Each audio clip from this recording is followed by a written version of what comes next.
guest spent thousands of hours face-to-face with the mastermind of 9/11. And outside Jose Rodriguez, you're not going to speak to anybody like this again. And now he's sharing for the first time these terrifying stories from his days of waterboarding Khalid Sheikh Mohammed to Abu Zubaydah to Ramzi bin al-Shibh. In his brand new memoir, it's out yesterday, Enhanced Interrogation. Dr. James Mitchell joins us right now, who developed the CIA's Enhanced Interrogation program that's gotten so much controversial coverage, but now he gives the truth here. Thanks so much for joining us. Great to see you, Dr. Mitchell. Hi, thanks for having me on. You describe in this book, you know, you were going to be a private contractor. The CIA asked you, and you didn't want to take the job. After 9/11, they asked you, and you got to take the job. Sooner or later, they realize your skills, and they're going to develop enhanced interrogation practices. How would you define that, first off? Well, the one important thing to remember is that it wasn't Jim Mitchell's enhanced interrogation program. It was America's. And the CIA was trying to protect Americans in the face of an upcoming catastrophic attack similar to what happened on 9/11. And so they asked me to pitch in and help when we were in crisis, and I agreed to do that. So you did it, and we get the first big high-value target. It's Abu Zubaydah. And Abu Zubaydah has been shot. They don't know if he's going to live. They got to get you over there. And describe the process of him recovering and trying to get him to speak. What ultimately got him to give you information that you needed? Well, he gave up a few tidbits when the FBI and CIA were interrogating him, and I wasn't. But he ultimately shut down. And when he shut down, there was still credible evidence that there was going to be some kind of a catastrophic attack. We had intelligence that suggested bin Laden had met with the Pakistanis that had been passing out nuclear technology to rogue states that exported terrorism. We had anthrax attacks taking place in the United States. We had chatter about KSM's people already on the ground here in America attempting to do attacks.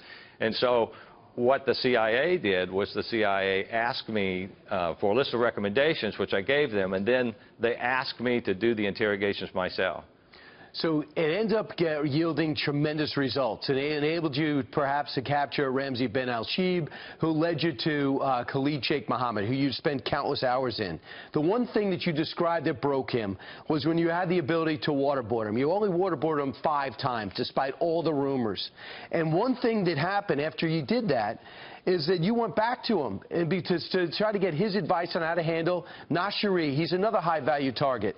And you said, I don't want to waterboard this guy. What should I do? He insisted you do. In your book, he quoted Abu Zubaydah said, you must do this for all the brothers. If you don't, and he talks, the brothers have sinned. Allah will punish him. I'm not following. You think we should use harsh techniques, you say? Allah does not expect more of a man than he's capable of. You have to bring him to his limits. So Zubaydah was recommending that you bring these guys to their limits in order to get them to speak. Right. To put that in context, what he was actually saying is that everyone is different, and that in their religion, the one that the Islamists follow, if a person helps the enemy without resisting to the best that they can, then it's a sin, and Allah will punish them. And what he was saying is, you have to help the brothers, right, so that they don't get sideways with their God. But he wasn't suggesting that we waterboard everybody, or he wasn't suggesting that we use harsh interrogation techniques on everybody. What he was saying is that everybody is different. For some, there won't be any need to use anything at all. And for others, that nothing you do to them will get them to talk to you. Your task is to figure out where they are and provide them with enough coercion or tea and sympathy so that they feel that they've done to the best of their ability. What you're saying, Dr. Mitchell, though, it clearly worked. It allowed you to roll up these guys and prevent attacks, some of which we don't know, other which we absolutely do know. And when Senator Feinstein inaccurately portrays your role, and others in the FBI inaccurately portray your role, this has been very aggravating for you, and this is the first time you can make your case. That's true.